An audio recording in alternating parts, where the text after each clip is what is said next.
the mansion, but nothing was louder than the silence inside. In a home worth millions, with chandeliers that sparkled like constellations and marble floors that echoed every step, a man's heart was about to shatter into pieces. He had thought he had given his daughter the world, yet in that single moment, when he opened the door and saw her crouched on the kitchen floor, tears streaming down her cheeks as she ate from the dog's bowl, he realized he had failed her in the one way that mattered most. That was the moment when wealth, power, and prestige meant nothing. That was the moment when a millionaire father discovered the true hunger his daughter carried in her heart. Before we dive deep into this emotional story, if you believe kindness and love can change the world, please take a second to like this video, subscribe to Kindness Universe, and share your thoughts in the comments. It helps us spread more powerful stories just like this one. David Harrington was a man admired by many and envied by even more. At 48, he had built an empire from the ground up, climbing from a struggling middle-class family to becoming one of the wealthiest entrepreneurs in the city. His picture often appeared in magazines, always paired with words like visionary, genius, self-made millionaire. Yet behind the glittering headlines was a man who had sacrificed nearly everything to reach the summit, including the small hand that once tugged on his sleeve asking, "Daddy, will you play with me?" His daughter, Lily, was only 7 when his business truly took off. He remembered her golden curls bouncing as she ran down the hallway, her giggles echoing like music. But as the company grew, so did his absence. Conference calls stretched into dinners, dinners into overnight flights, and before he knew it, years had slipped through his fingers. Now Lily was 17, and the bond they once had was nothing more than faded photographs on the wall. They lived in the same mansion, yet David barely knew her anymore. On the night everything changed, David had returned early from a gala. The house seemed oddly quiet. No staff bustled about, no laughter drifted from the TV. Instead, there was only a faint sound, almost like muffled sobbing, coming from the kitchen. Curious, David walked toward it, his polished shoes clicking against the marble floor. What he saw when he pushed the door open would haunt him forever. There, under the warm glow of the kitchen light, was Lily. She was sitting on the tiled floor in her pajamas, her hands trembling as she scooped chunks of dog food into her mouth from the stainless steel bowl meant for Max, their golden retriever. Tears streamed down her face, mixing with the salt of humiliation. "Lily," David whispered, his voice cracking. She froze, the spoon clattering against the metal bowl.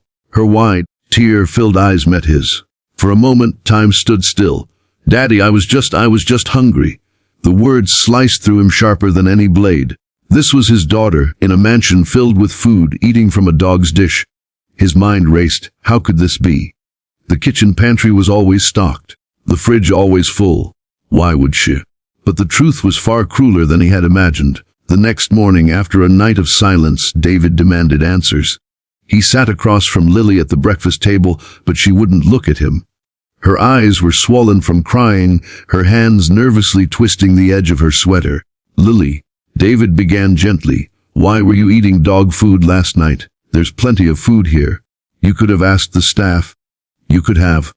Her voice broke as she interrupted. "Because I didn't want to bother anyone. Because I didn't think anyone would care." David felt his stomach knot. "What do you mean? Of course I care."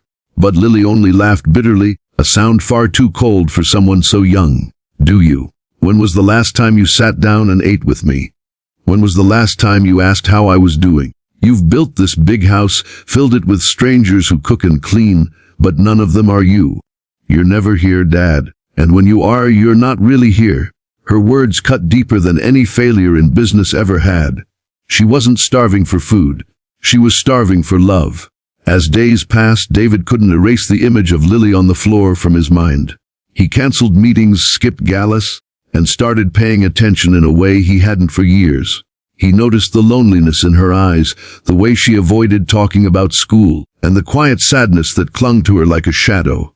Digging deeper, David learned something that made his heart ache even more. At school, Lily was bullied. Students whispered behind her back, mocking her for being the rich girl with no family. They said money was all she had. They said her dad bought her things but never showed up for her life. And the worst part, they were right. Determined to make amends, David tried to reach out. He cooked breakfast one morning. burning the eggs but making Lily laugh for the first time in weeks. He drove her to school, fumbling with the radio until they found a song she liked. He even attended her art exhibition, standing proudly at the back of the crowded room as she unveiled a painting that nearly brought him to tears, a little girl sitting alone under a giant tree, its branches heavy with fruit just out of reach. "This is how I've felt," Lily admitted softly when he asked about it later. "Like everything I want is close but never for me." David's throat tightened. "Lily, I promise you from now on, nothing is more important than you. Not money, not business, just you." But redemption is never simple.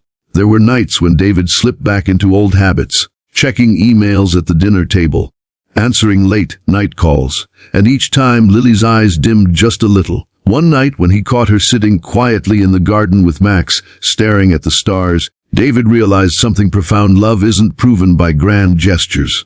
It's proven by presence, by choosing every day to show up. So he did, slowly, consistently, painfully. He began attending her school events. He started learning about her hobbies, painting, writing, and her dream of becoming an illustrator. He even sat beside her late into the night, helping her mix paint colors, their hands stained with reds and blues, while laughter filled the kitchen instead of silence. The final turning point came months later. Lily entered a national art competition. The theme was hunger. While others painted bowls of rice or starving children in war zones, Lily painted a haunting self-portrait, herself in their opulent kitchen, eating from the dog's bowl, while her father stood in the background, faceless and blurred. The judges were moved to tears. She won first prize. When she stepped onto the stage to receive her award, David was there, front row, clapping with tears streaming down his face. And when reporters asked her about the meaning of her painting, Lily glanced at her father. For a moment, silence stretched thin. Then she said, "It's about how sometimes the greatest hunger isn't for food. It's for love. And sometimes, even the richest people can be the poorest when it comes to giving it." The auditorium erupted in applause, but for David, those words felt like both a wound and a blessing. He had been given a second chance, and he swore never to waste it again. If this story touched your heart, please don't forget to like, subscribe, and comment on Kindness Universe. Every interaction helps us continue sharing stories that remind the world of the power of love, kindness, and family. From that day on, David changed. He wasn't perfect, no father is, but he learned to be present, to listen, to show his daughter that she was worth more than every business deal combined. And Lily, she never had to eat from a dog's bowl again. Not because the fridge was full, but because her heart finally was. Because in the end, the hunger that broke her father's heart was the very thing that healed it. And that is the truth about love. When given sincerely, it fills the emptiest places wealth never could.